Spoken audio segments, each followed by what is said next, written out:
in terms of going back quickly to the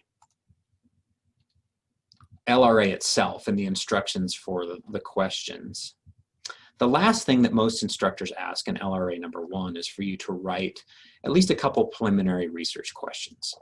So at this point in completing the LRA, you have a contemporary newspaper article that hopefully you've read and thought about, analyzed. You may have gone to Wikipedia and read some Wikipedia articles about your topic.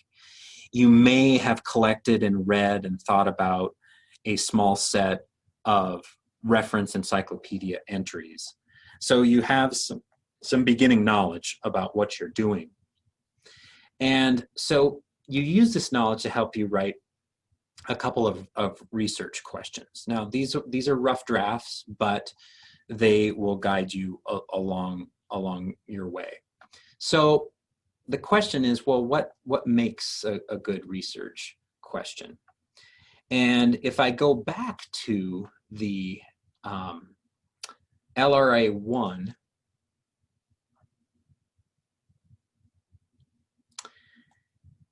library guide, and you'll see, by the way, here as I scroll down, there's a bunch of information in here about links to particular databases to help you in LRA 1, and videos that show you ways you might want to search LRA number 1, and etc. Here, for example, is a link to Access World News that we talked about previously. If I go to the bottom of this page, there is information about writing research questions, writing quality historical research questions. And so there's these 6 items here. I'm going to just summarize those points by simply saying that one of the things that you want to be sure of is that your research questions are somehow debatable.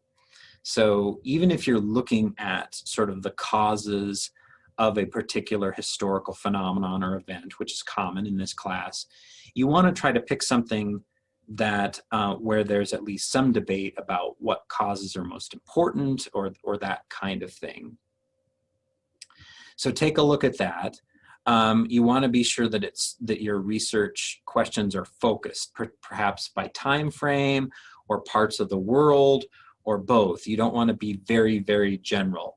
The history of the death penalty is way too broad, but the history of how the death penalty was became used in a particular culture at a particular time period, well, that has far more potential merit. And then the last thing in this LRA is a little bit about an actual example. And here, what's nice about this particular box is the information gives you an idea of what inaccurate or incomplete research questions might look like, and then an idea of what a better or a higher quality research question might look like. So please use these to avail you as well. So that leads me to the end of this video. And again, just quickly to summarize, this is for LRA number 1, for the LRA number 1 template. Please feel free, again, to contact me. I'll just close with that. Contact me, Corey Johnson, either through email or scheduling appointment, or through telephone through the LRA LibGuide. Thank you.